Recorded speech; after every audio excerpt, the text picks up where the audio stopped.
What's going on, everybody? I'm back again today to talk about a video game that I just recently got back into playing, and as you can see, we are looking at Elder Scrolls Online. This is the Greymore expansion. There's been a lot of expansions over the years. I have not played this game since late 2015, early 2016, but I came back to it recently because I got into another game, which was World of Warcraft, and I've been into World of Warcraft on again, off again since I was 16 years old. I'm 27 now, and I have a very love-hate relationship with World of Warcraft, and I could never really pinpoint why, but I finally got set up in my new place, my new apartment. I had my gaming room upstairs, and I was playing more video games. And my buddy, who lives in Florida, me and him grew up together, he's been into World of Warcraft since the beginning, vanilla. And me and him have over the years tried to play together. We've played retail. I've played on some free private servers, and overall, I enjoyed the game when I was playing with him. But as a single player game, playing by myself, well, you're never really playing by yourself, it's an MMORPG.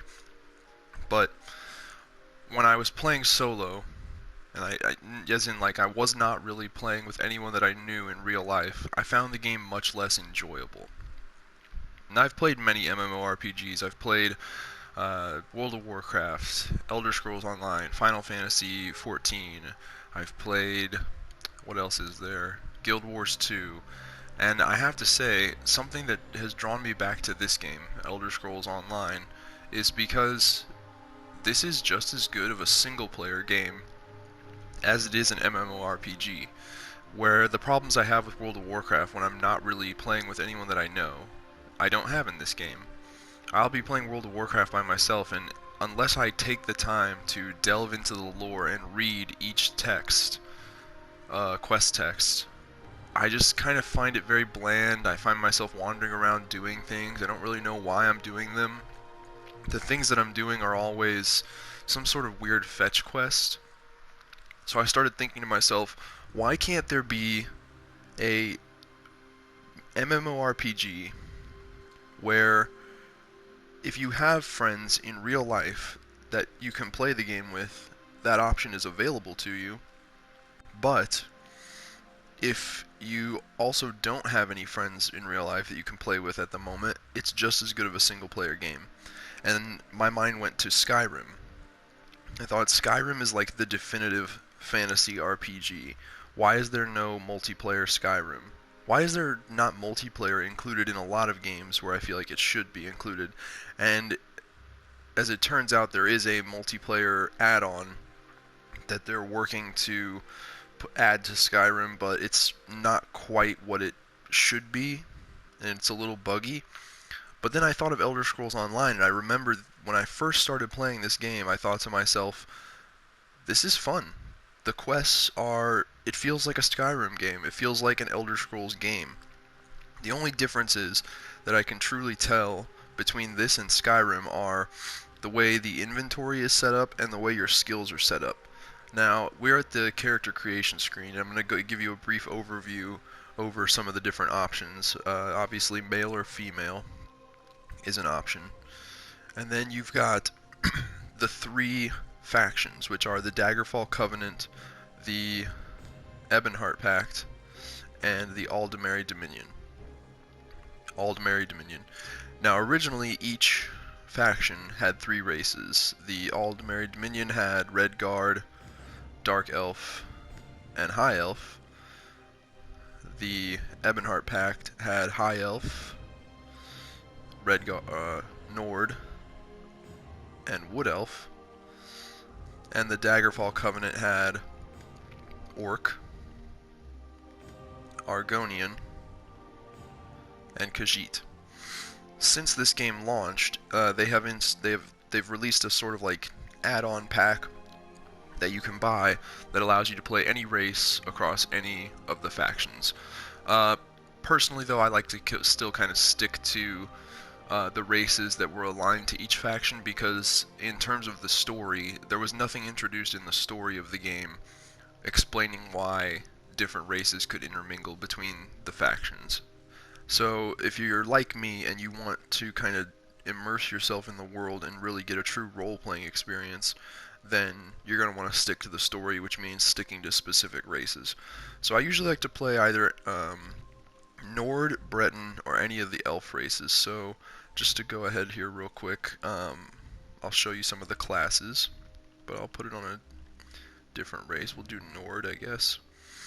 So the classes, and this is one of the biggest differences between Skyrim, is you actually do have to pick a class, but it's not as limiting as you might think, and it's definitely not as limiting as the classes in, say, World of Warcraft or Guild Wars 2 or Final Fantasy 14. So the classes are, and I'll give you a picture of them in champion gear. So the classes are Dragon Knight. It's a good look at him as a Dragon Knight. A Dragon Knight, if you want to kind of pause the video and read the description there, they're definitely a damage offensive class. They use fire and dragon magic and also earth magic. You've got your sorcerer, which is meant to be your basic spellcaster. Damage, ranged spellcasting damage, a bit of healing. Every class in this game is capable of doing all three: damage, tanking, or healing. At least that's what the game says. There are definitely certain classes that are much better at certain aspects of the game than others, but for the most part they all have healing abilities, they all have damage abilities, and they all have buffs. Here you have the Nightblade, sort of your roguey assassin type character. Necromancer, which is a new class that had been introduced in one of the expansions. Warden, which is sort of like a druid.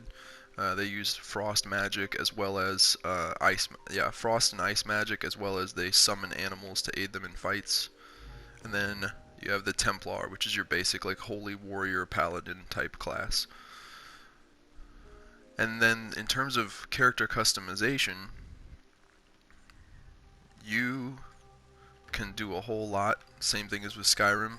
You can customize the body type, height, skin color, body marking, torso size. There's a lot of customization here as for how you want to make your character. Very little limitation at all.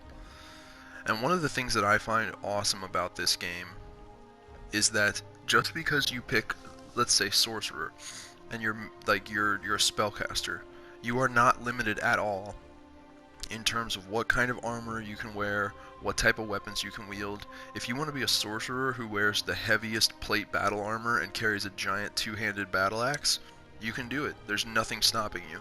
Nothing stopping you at all, and it doesn't hurt your gameplay at all. You will be an effective party member, you'll be able to complete quests, and you will be able to progress through the game by just making your character whatever you want them to be. And I like that as well. Something that always bugged me about traditional MMORPGs like World of Warcraft is, for some reason, it was just like, oh, you're a mage, you're skilled in magic, so that means for some reason you don't know how to put on heavy plate armor, and it's impossible for you to ever learn. And I thought that was rather dumb. I understand it's about balancing the character classes and making sure that one class isn't just way too powerful, but I don't know. I prefer this way. So these are the two characters I've got right now. Glenfarron. He's naked right now because I committed a crime and they took all of my stolen goods. And if you want to start the game with some decent armor and weapons, the only way you can really do it is to steal it. And then I have my Dragon Knight, which is Vjern. And so we'll go ahead and play a little bit with him and I'll show you the game. So anybody out there who likes Skyrim, this is the MMORPG for you. Because like I said, other than the classes and the combat system, which is still very good, it plays a lot like Skyrim. It plays a lot like a single-player Elder Scrolls game, and the idea that you need to be in a party with people and be talking to them on voice chat is not necessary. You can play totally by yourself, and you're gonna find it very enjoyable. So here I've got my Dragon Knight. He dual wields, and he's also got a two-handed greatsword. Now, another thing that separates this from more traditional MMORPGs is the fact that in most MMORPGs, you have a skill bar that is just huge, and you can just litter it with all of your skills and abilities. Here you have to pick 5. And this, some people don't like it. I personally think that it is a plus, because it causes you to be a bit more creative and have to kind of really think about like how you want your character to play. So like I said, any character can use swords, axes, maces, it doesn't matter. And the left and right triggers, the right trigger on the controller, or the right mouse button, or left mouse button on PC, that swings your weapon in a basic attack. And the left trigger blocks. So any class can fight melee.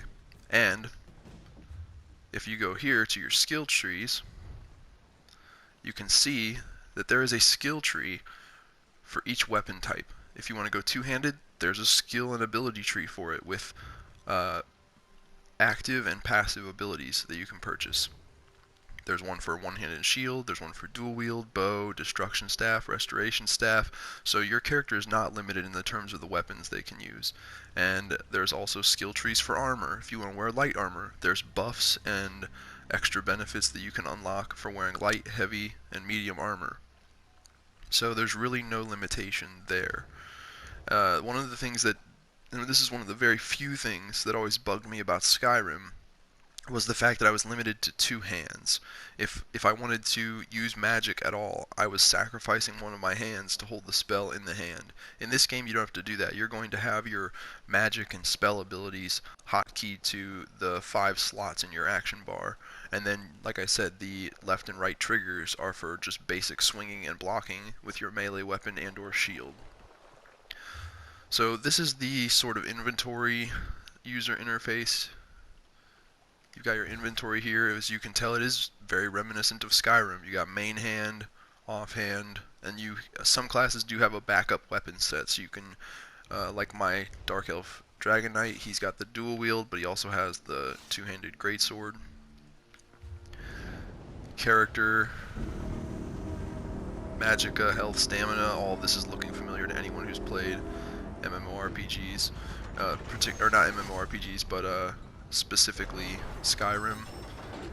You got your journal with all of your quests in it. And the quest tracking in this game is very good. It's very similar to Skyrim again. You have the map bar at the top of the screen, and you just place the active quest icon in the middle and head towards it. It's a little difficult for me right now because I have this giant mountain rock wall in my way, but I'm sure I can find a way around it.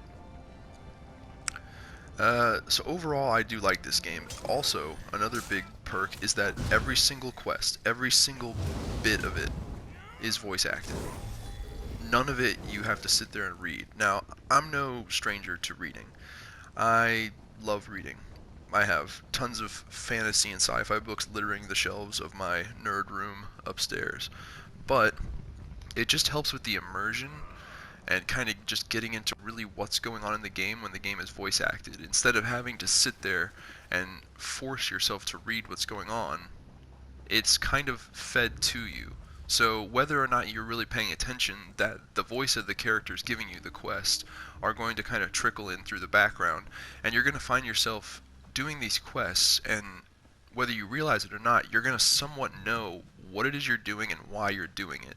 And that's a big help, other than just, say in World of Warcraft, you're running around slaying 10 of these creatures, and you're like, why? Why am I slaying 10 of these creatures? All I know is I'm killing 10 of them, and then after I kill 10 of them, I go back and I talk to this guy, and he gives me some experience and some money, and that's it.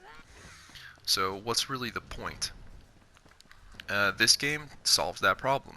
As you play through it, you will know everything that's going on. You will know what it is you're trying to do, and why you're trying to do it. And that just helps you get much more immersed in the lore.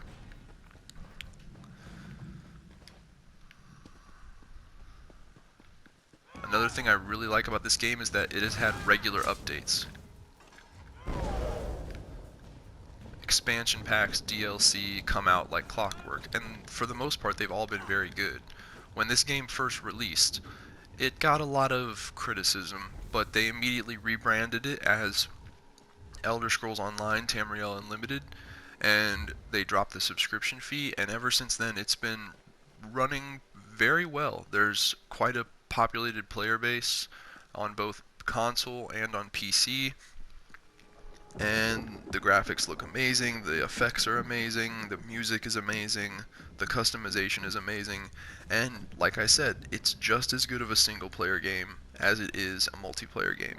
I'm going to try and find someone who can give me a quest so that I can show you guys how it is all 100% voice acted. Opening up the map, you can kind of see here just how large of a map you have to work with in this game. This is obviously the world, and this is everything. Each one of these zones is sectioned off, and that is where it is a bit different from games like World of Warcraft. It is not completely open world. You cannot walk from one end of the continent all the way down to the other end. As you enter and exit these certain zones that you see highlighting up on the map, you will encounter a load screen. However, the zones themselves are very big, very well detailed, and personally, I don't find myself noticing all that much when I am going through a load screen. It's a slight break from the game, but it's nothing that truly takes me out of the experience and interrupts my gameplay that much. I still am just waiting in the load screen when it happens, and I'm like, okay, and it has to do with the fact that I know what I'm doing, and I know why I'm doing it, and I know the story, so I'm more just like, okay, yeah, load screen, whatever, let's just get through it, let's get back to the game. And I do. Where is my quest? Plenty of enemies. Don't know where my quest is. That's interesting. There's tons of, just like Skyrim, there's tons of little things littered around the world, the game world, that you can explore and discover and find. Caves, dungeons, a ton of different stuff. You are in for a lot of content if you choose to play this game, especially now, because I think there's 4 or 5 expansions out for it already. They've added classes, they've added a lot of different things, new areas. I would like to see new races get added, but they kind of threw every single Elder Scrolls race into the game at the get-go. So unless they, you know, added a new race to the game out of nowhere that had never been in any Elder Scrolls game ever before, it's not really going to work. All of your basic professions are here as well: mining and crafting and alchemy, making potions, yada yada. It is a full-fledged, full-on MMORPG, and it, in my opinion, truly rivals that of World of Warcraft and all the others. Go ahead and talk to her. She has a quest, and I'll show you the voice acting. We've seen more than our fair share of sorrow. It's my job to comfort everyone who lost sons and daughters to this madness, even when my own daughter is gone as well. I trust you're not here to add to our troubles. The Drublog have been raiding villages all over. So you can tell it's not like Oscar-winning voice acting, but it is very good, and I'm prompted right away to be listening to what she says, so I know what I am responding to, because you do have to pick a response. It usually is just between saying one thing or saying goodbye, but at least it's, like I said, it's sort of being fed to me, so whether or not I'm truly paying attention, I've got an idea of what's going on and why I'm doing it. I'm not just mindlessly performing fetch quests just for the sake of performing fetch quests. Some of our militia was out training when the attack came. When they returned, I tried to stop them, but they left for the Drublog camp. My daughter doesn't deserve this fate. So now, see, she's saying that there's these creatures that have been raiding their village and stealing their children, and I'm supposed to go rescue them. Much, much better than just go kill 10 boars or bring me back 10 of these things that you get by killing these things and I'll give you some money. Like, here I'm on a mission. I'm rescuing some people from these raiding creatures who have been attacking this village. I have a real objective. I know what I'm doing. I know why I'm doing it. And I get to play through all of that in this beautifully rendered world and use all my cool looking effects and abilities. I'll probably get a pretty cool reward. New weapon, new armor. I cannot say enough positive things about this game. and I can find very few negative things to say.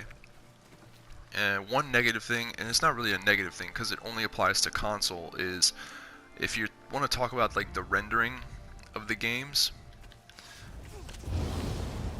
it is better on PlayStation.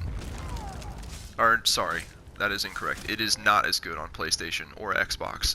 The graphics and effects will render a lot better on PC than they will on Xbox or PlayStation.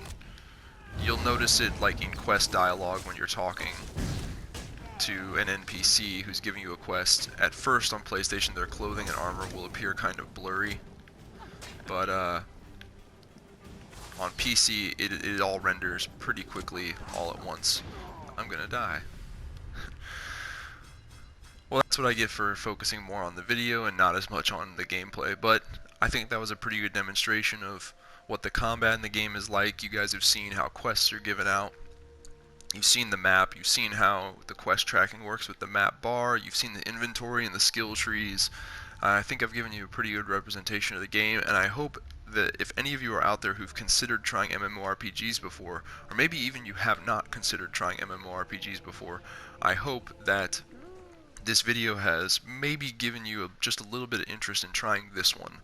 Because, like I said, this is the MMORPG for people who normally hate MMORPGs, because it plays a lot like a single player game. It just also has the added ability of being able to be played with friends. So take that for what you will. Anybody out there who loves Skyrim or just Elder Scrolls in general, you're going to enjoy this game. Anyone who enjoys single player fantasy games, you're going to enjoy this game. And if you can get friends that you know to play it with you, that's only going to add to the enjoyment. But even without that, you're still going to get all of your money's worth playing this game. It is fantastic, and I cannot recommend it enough. So take that for what you will. Let me know what you guys think in the comments below. Subscribe to my channel if you like, and I will see you guys next time. Later.